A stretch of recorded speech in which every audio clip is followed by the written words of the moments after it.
The envelope arrived on a Tuesday morning, unmarked except for Sarah's name scrawled in faded ink across yellowed paper. No return address, no postmark, just her name in handwriting that seemed to shimmer and shift when she wasn't looking directly at it. Inside, the letter was brief but compelling. Your grandmother's house in Ravenshollow awaits. Come before the new moon. Bring friends if you dare. Some secrets are best shared. It was signed with a single initial, E. Sarah had never heard of Ravenshollow, and her grandmother had died when she was 5. But something about the letter tugged at her memory, like a half-remembered dream that refuses to fade. She found herself calling her college friends that same afternoon. It's probably just some relative trying to give away property, Marcus said when she showed him the letter at their usual coffee spot.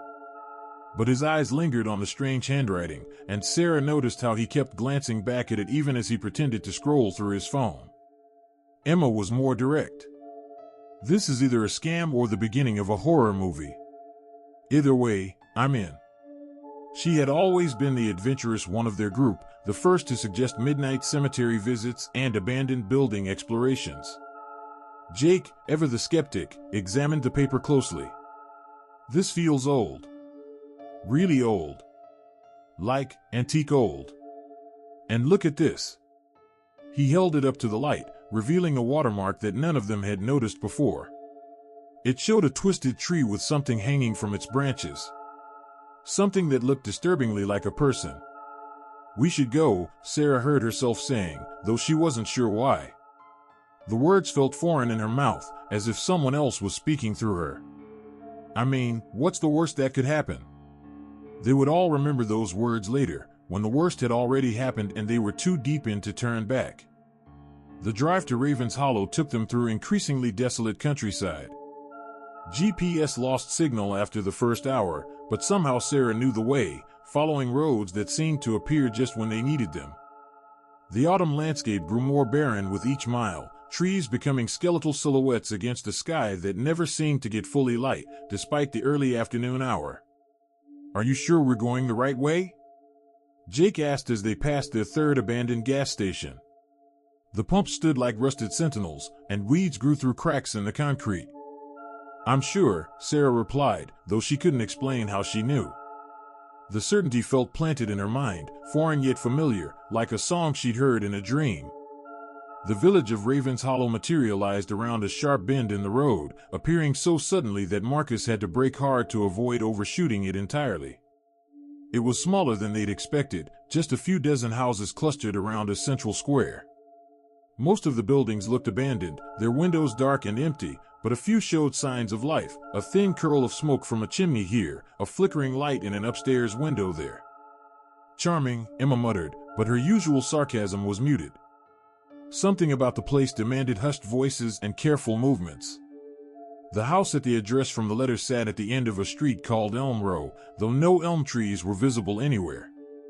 It was a Victorian monstrosity, all gables and turrets and windows that seemed to watch them as they approached.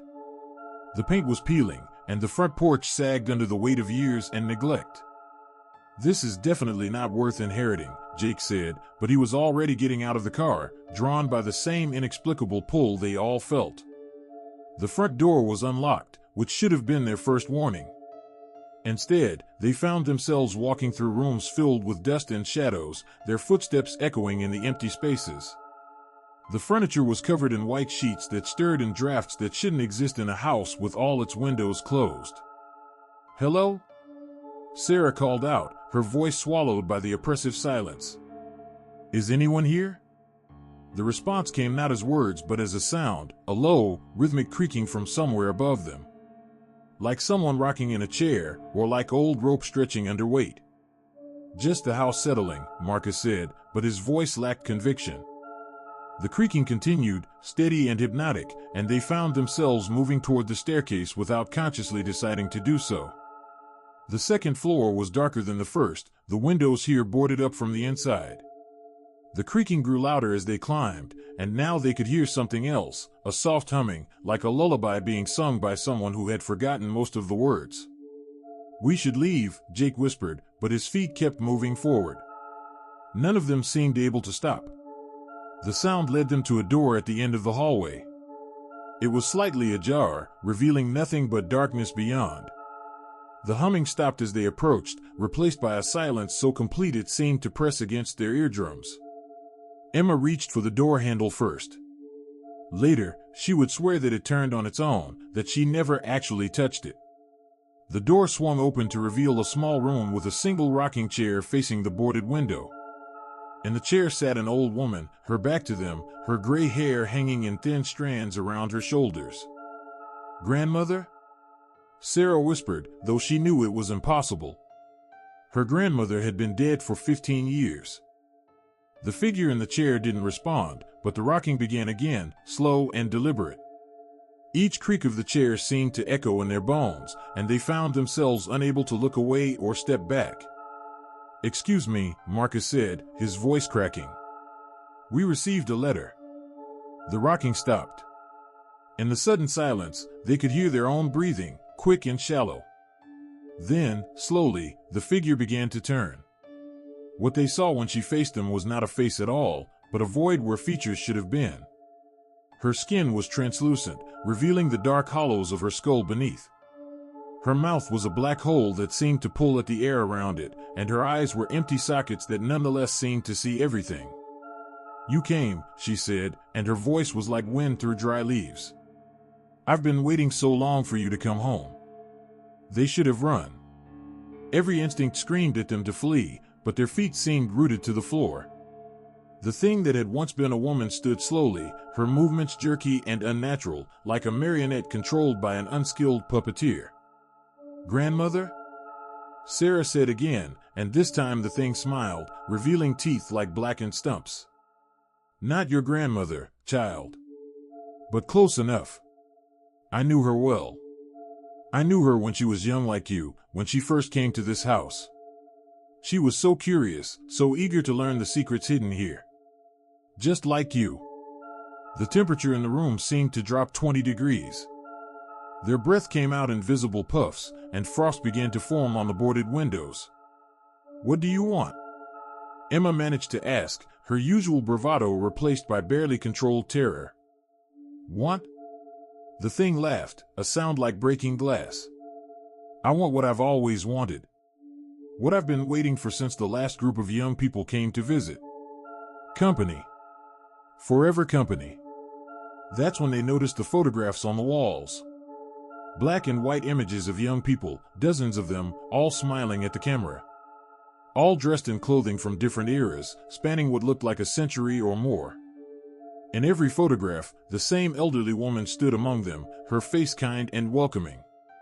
Nothing like the horror before them now. "She collects them," Jake whispered, understanding flooding his voice. "The young people. She collects them all." "So clever," the thing said, clapping her hands with a sound like twigs snapping. "Yes, I collect them. And they're all still here, you know. Would you like to meet them?"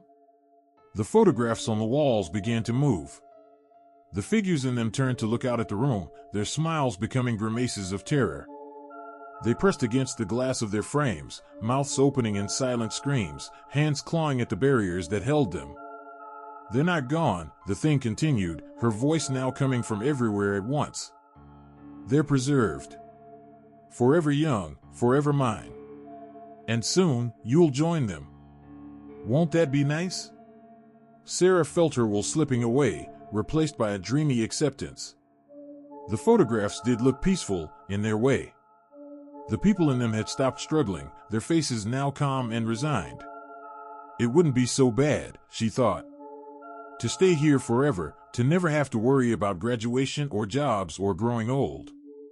But then she heard Jake's voice, sharp with panic. "Sarah, don't listen to her. We have to get out of here. Now." The spell broke, and suddenly they could move again. Jake grabbed Sarah's hand, Marcus grabbed Emma's, and they ran. Behind them, the thing that had been pretending to be a grandmother let out a shriek that shattered what was left of the boarded windows. They fled down the stairs, but the house seemed to fight them every step of the way. The hallways stretched longer than they remembered, doors appeared where none had been before, and the walls themselves seemed to pulse with malevolent life. The photographs they'd seen upstairs were now everywhere, covering every surface, and the people in them reached out with desperate hands, trying to pull the fleeing friends into their paper prisons. "This way," Sarah shouted, though she wasn't sure how she knew which way led out. The house was a maze now, rooms leading to rooms that shouldn't exist, staircases that went nowhere, doors that opened onto solid walls. The thing's laughter followed them, echoing from every corner. "You can't leave," it called. "No one ever leaves." "Not really. Even if you escape this house, you'll carry me with you. In your dreams, in your memories, in the quiet moments when you think you're safe. I'll be there, waiting for you to come back." They burst through the front door just as the sun was setting, though they could have sworn it had been mid-afternoon when they entered. The car was still there, but it looked different somehow, older, as if years had passed while they were inside. "Drive," Emma gasped, and Marcus didn't need to be told twice. He fumbled with the keys, his hands shaking so badly he could barely get them in the ignition. As they pulled away from the house, Sarah looked back and saw the thing standing in the doorway, watching them go with those empty eye sockets. It raised one skeletal hand in a gesture that might have been a wave or might have been a threat. "Don't look back," Jake said, but it was too late.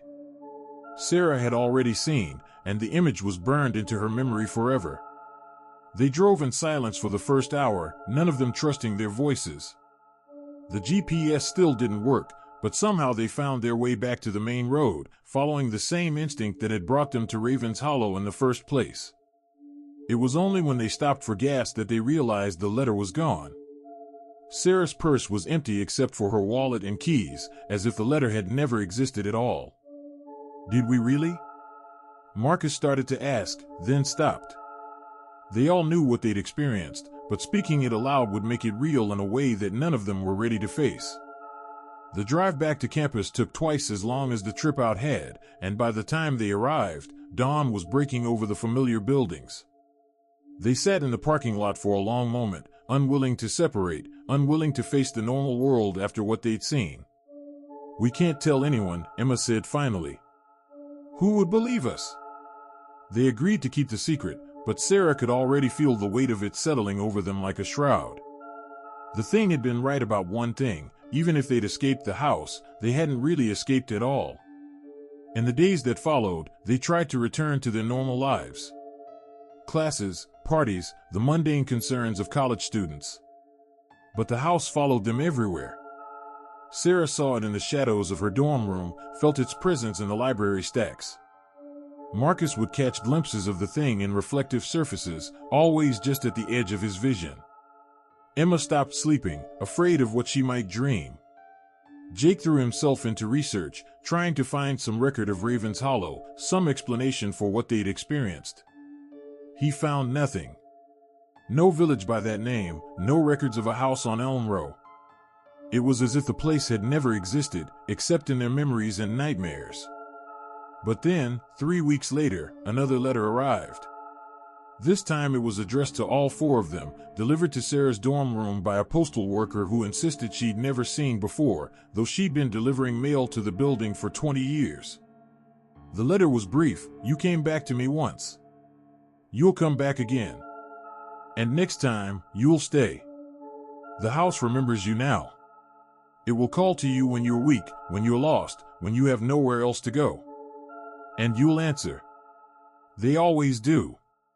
It was signed with the same initial, E. Sarah crumpled the letter and threw it away, but when she looked in the trash can later, it was gone. They all found copies of it in their rooms, no matter how many times they destroyed them. The letters multiplied, appearing in their textbooks, their backpacks, slipped under their doors in the middle of the night. And slowly, gradually, they began to feel the pull again. The same inexplicable certainty that had led them to Ravenshollow in the first place. It grew stronger each day, whispering to them in quiet moments, promising answers to questions they didn't even know they had. One by one, they began to dream of the house. Of the rocking chair and the empty windows and the thing that waited in the darkness. In their dreams, they walked through the rooms again, but this time they weren't afraid. This time, they felt like they were coming home. The semester ended, and they all went their separate ways for winter break. But the pull didn't weaken with distance. If anything, it grew stronger, more insistent. Sarah found herself looking up directions to Ravenshollow, though she knew she wouldn't find any. Marcus started driving aimlessly through the countryside, hoping to stumble across the village again. Emma booked a flight home but never got on the plane, spending the money instead on a rental car and a tank of gas. Jake was the first to give in. He left his parents' house on Christmas Eve, leaving behind only a note, "Gone to find answers. Don't follow me." The others found him at the house 3 days later, sitting in the rocking chair in the upstairs room. He looked peaceful, younger somehow, as if the years of worry and fear had been lifted from his shoulders. But his eyes were empty, and when they spoke to him, he didn't respond. "He's happy now," the thing said, appearing behind them as if she'd been there all along. "They're all happy. Look." The photographs on the walls had changed. Now they showed Jake among the other collected souls, smiling that same serene smile. He looked content, fulfilled in a way he'd never been in life. "You see," the thing continued, "this is what I offer. Peace. An end to struggle and pain and uncertainty. All you have to do is stop fighting and let me take care of you." And this time, Sarah almost said yes. The world outside seemed so complicated, so full of problems she couldn't solve and futures she couldn't predict. Here, in this house, with this thing that had been waiting for her since before she was born, everything was simple. But Emma grabbed her hand, pulling her back from the brink. "We have to go," she whispered. "Now, while we still can." They ran again, leaving Jake behind, knowing they might never see him again. The house fought them, but this time they were ready for its tricks.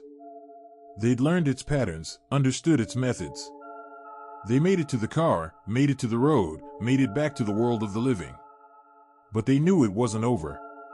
It would never be over. The house had tasted them now, had left its mark on their souls. They would always be drawn back, always be pulled toward that village that existed only for them, that place where time stood still and peace came at the price of everything they were. The letters kept coming, and the dreams never stopped. But they learned to live with them, to resist the pull day by day, hour by hour. They stayed in touch with each other, calling when the urge grew too strong, reminding each other of what they'd lose if they went back. Years passed. They graduated, got jobs, tried to build normal lives. But the house was always there, waiting in the shadows of their happiness, ready to offer its terrible gift whenever they grew tired of fighting. And sometimes, in their darkest moments, they wondered if Jake had been the lucky one after all. If the peace he'd found was worth the price he'd paid. If the struggle to remain human was worth the pain it brought. But they kept fighting, kept living, kept choosing the difficult path of existence over the easy surrender of the house. Because somewhere in their hearts, they knew that the thing that called itself E was wrong about one thing: the people in the photographs weren't happy. They were trapped, their souls imprisoned in a mockery of contentment, their true selves buried beneath layers of false peace. And as long as they remembered that, as long as they held on to their fear and their anger and their desperate love of life, they could resist the call of Ravenshollow. They could stay human, stay real, stay themselves. Even if it meant staying afraid forever.